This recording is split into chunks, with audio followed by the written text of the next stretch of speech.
Well, welcome to Knutsford Golf Club, where we're here to meet one of the nominees for this year's Champion of Champions Award. This person is the driving force behind a campaign to encourage the early detection of prostate cancer and to raise a huge amount of money to help fight the disease.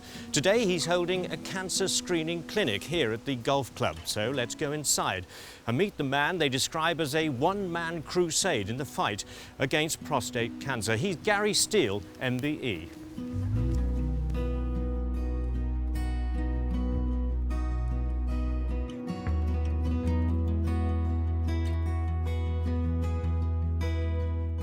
Gary, it's a privilege to meet you, and many congratulations on being nominated for this year's Champion of Champions Award. You've been nominated because of all the hard work you've put into prostate cancer detection and prevention, but it all started back in 1999 for you. Tell us about how all that came about. Well, my GP called me in. It was just one of these routine checks. So he just sent me for this PSA blood test, which I didn't know what it was. And then a week later he called me back to say that the PSA was higher than they accept. So then I had a biopsy which confirmed the diagnosis of prostate cancer. What was your reaction? I was so mad because I had no symptoms and I was a very fit person. At that time in 1999, of two men diagnosed, one would die. So I often thought, well, which am I? Am I on that perch or am I off the perch? And after the operation, which I chose to have, he lifted my expectancy up a little bit higher. So you got involved in this support group because of what happened to you. And I decided I would start the support group up. What we tried to do was promote awareness because there was actually nothing about at that time. And it seemed so awful that none of the doctor's surgeries had anything about prostate cancer in. So the support group that you helped to run is all about encouraging men to have an early test for prostate cancer. So how does this screening program actually work? Very simple, capillary prick of the finger. A small amount of blood goes into the machine, and then 10 minutes later the machine operators will give me the results, and I will speak to the men and tell them what the result actually means.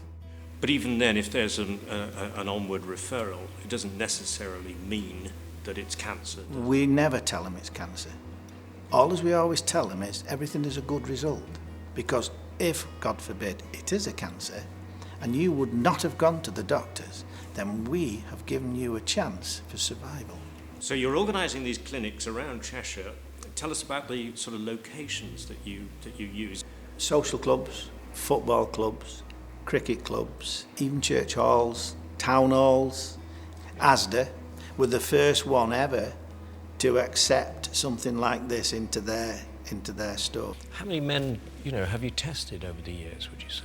Us alone, our group, we've tested probably about 3,000 to 4,000 men. We look at 5% are positive, 10% are borderline.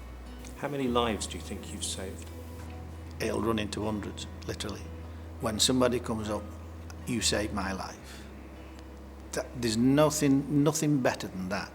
Thinking about those men who are in fact diagnosed with prostate cancer, how does the group itself support those patients? We do have a group of men and women who are always available to support not only the man but the whole family. We were in that same situation, but now they've got us to lean on to be able to ask and have support, what happens next, and so on. There's also leaflets as well and a helpline, is that right? So all that costs money. As silly as it sounds, even a ball of cotton wool, we have to have it, and we have to have all sorts of small items that build up over the 12 months that cost quite a lot of money. So you've been raising funds for many, many years. How much would you say you've raised altogether, and how is that money spent? Well, it's over 600,000, but what we've provided the hospital with is equipment that they would not have been able to just buy like that. And some of the equipment has really enhanced the diagnostic side of prostate cancer and other cancers as well. And we actually paid for hours, the surgeon and his team from the theatre, to go across to France to be trained into laparoscopic operations, which improved the operations for prostate cancer. We have all ways of raising money. I mean, some ingenuities is wonderful, like that we've done. And you yourself have done so by, what, taking part in marathons, is that right? Yeah, I've climbed Snowdon. I ran the Great North Run with the surgeon who operated on me. One of our members, Win Bond, who's another lady member who helps raise funds for us, and she chose to do it on a plane, wing walk. But it was amazing because we raised a lot of money. We raised about £18,000. She'll walk across hot coals, and did do. And then 3 young lads who cycled, they wanted to cycle, and they've done it for 6 years now. Every cycle path along the canals, you know, so they'll all raise money for us, and this will bring this nearer to us where we can test more men. All this hard work has earned you some recognition from royalty. In the Queen's Honours List, I was awarded the MBE, and it was pinned on me by Prince Charles, and I did ask him if he'd had his PSA tested as well. But you've had a lot of support, haven't you, from quite a few celebrities. Tell us about that. Yeah, well, I had the idea when we were the chosen charity at a racetrack, Alton Park in Cheshire, and that then brought me into line with people like Sir Sterling Moss, because just at that time Sterling Moss had been diagnosed with prostate cancer. So we organised a complete day, and Billy Ocean came along, the singer, Theresa May, the now Home Secretary, and also the MG Owners Club, which is a vast, vast club. They were able to do things for us and raise a lot of money for us. And this was a really good thing for promoting awareness. Can I just ask, how do we as a country compare with other countries in the States in the way that we treat this problem? A man dies every single hour, every day. It's like if you compared that to a jumbo jet crashing every 8 days, that's the significance of the death rate in Great Britain. On the continents and other countries, theirs is much better. And their significant way of testing is a lower age.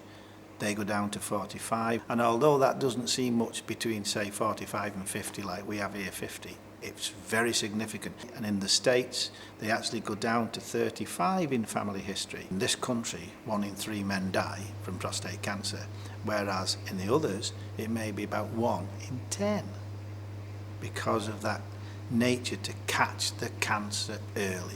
Well, lovely to talk to you. Many congratulations again. How do you feel about being nominated for this award? Oh, wonderful, because not just for me, but it means that it puts me in the light, and it puts the group in the light, and it puts prostate cancer in the light. And that's what I want. I want to make sure that prostate cancer is not the bottom of the pile anymore, because too many men die from prostate cancer quite needlessly. Good luck. Thank you.